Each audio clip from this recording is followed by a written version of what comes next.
Neville Goddard, The Power of Awareness. Chapter 2. It is only by a change of consciousness, by actually changing your concept of yourself, that you can build more stately mansions, the manifestations of higher and higher concepts. By manifesting is meant experiencing the results of these concepts in your world. It is of vital importance to understand clearly just what consciousness is. The reason lies in the fact that consciousness is the one and only reality. It is the first and only cause substance of the phenomena of life. Nothing has existence for man save through the consciousness he has of it. Therefore, it is to consciousness you must turn, for it is the only foundation on which the phenomena of life can be explained. If we accept the idea of a first cause, it would follow that the evolution of that cause could never result in anything foreign to itself. That is, if the first cause substance is light, all its evolutions, fruits, and manifestations would remain light. The first cause substance being consciousness, all its evolutions, fruits, and phenomena must remain consciousness. All that could be observed would be a higher or lower form or variation of the same thing.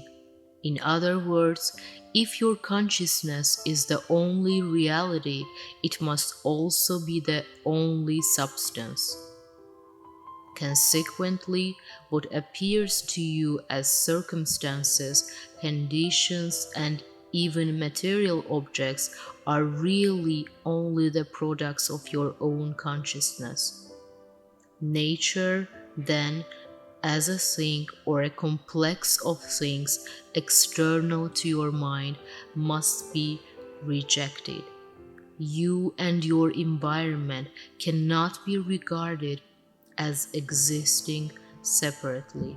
You and your world are one. Therefore, you must turn from the objective appearance of things to the subjective center of things, your consciousness.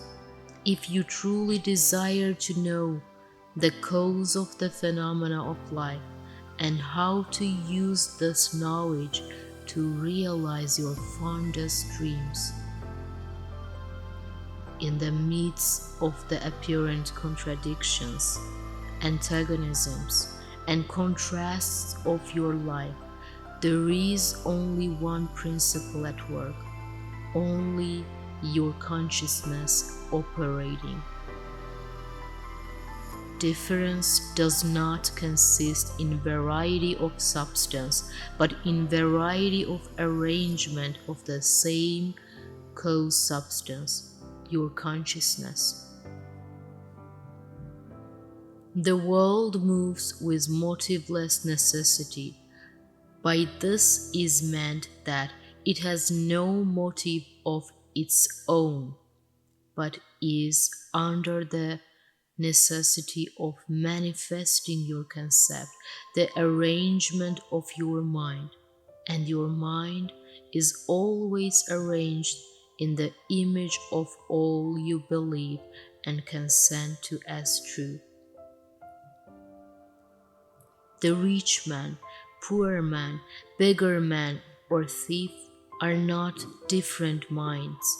but different arrangements of the same mind, in the same sense that a piece of steel, when magnetized, differs not in substance from its demagnetized state, but in the arrangement and order of its molecules. A single electron revolving in a specified orbit constitutes the unit of magnetism. When a piece of steel or anything else is demagnetized, the revolving electrons have not stopped. Therefore, the magnetism has not gone out of existence. There is only a rearrangement of the particles so that they produce no outside or perceptible effect. When particles are arranged at random, mixed up in all directions, the substance is said to be demagnetized. But when particles are marshaled in ranks so that a number of them face in one direction, the substance is a magnet. Magnetism is not generated, it is displayed. Health, wealth, beauty, and genius are not created, they are only manifested by the arrangement of your mind, that is, by your concept of yourself. The importance of this in your daily life should be immediately apparent. The basic nature of the primal cause is consciousness. Therefore, the ultimate substance of all things is consciousness.